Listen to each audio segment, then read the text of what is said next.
బాబాయ్ కొత్త గ్లాస్ లో మంచి స్ట్రాంగ్ టీ ఇవ్వు. ఏంద్రోయ్ హుషారుగా ఉన్నారే బాగా. బాబాయ్ మా బాస్ ఎలక్షన్ లో సీఎం అవగానే నీకు 1000 గ్లాసులు ఇస్తా. మావాడే నెక్స్ట్ 30 years సీఎం.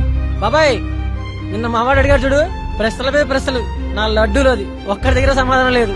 అదే ఉందిరా, మావాడు చేస్తున్న యాత్రకి జనాలు ఎలా వస్తున్నారు. ఏంద్రా వాళ్ళట మాట్లాడుతుంటే నువ్వు సైలెంట్ గా కూర్చున్నావు? ఎందుకులే బాబాయ్, ఏం చేసినా వ్యతిరేకించడమే వీళ్ళ పని. రేయ్ మా పార్టీ వస్తేనేరా నిజమైన అభివృద్ధి జరిగేది. అవును మరి, అసెంబ్లీకి వెళ్లడం చేతకాని వాళ్ళు మాట్లాడాలి అభివృద్ధి గురించి, అమరావతి గురించి.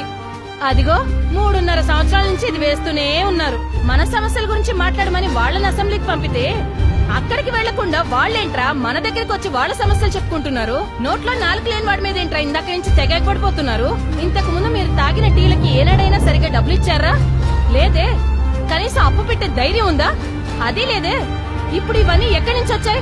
మీకు చంద్రాన్ని ఇచ్చిన నిరుద్యోగ భృతి మూలంగా. ఆడపడుచులందరికీ అండగా నేనున్నానంటూ డ్వాక్రా రుణాలు మాఫీ చేశారు. పసుపు కుంకాల కింద 10,000 రూపాయలు ఇచ్చారు. అప్పుడు రాష్ట్రం విడిపోయి అప్పుల్లో ఉన్నప్పుడు కష్టమైన రైతు రుణమాఫీ చేశారు. ఇప్పుడు అన్నదాత సుఖీభవ అంటూ ఎకరానికి 15,000 ఇచ్చి రైతుకు ఎన్నుముకై నిలుస్తున్నాడురా. అలాంటి సహాయాన్ని కూడా మర్చిపోదామా?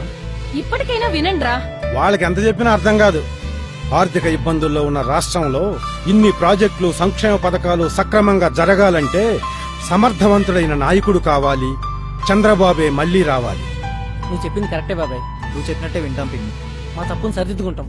అందుకే నేనే కాదు, మా ఆడపడుచుల ఓట్లన్నీ సైకిల్ గుర్తుకే వేసి గెలిపిస్తాం, రుణం తీసుకుంటాం.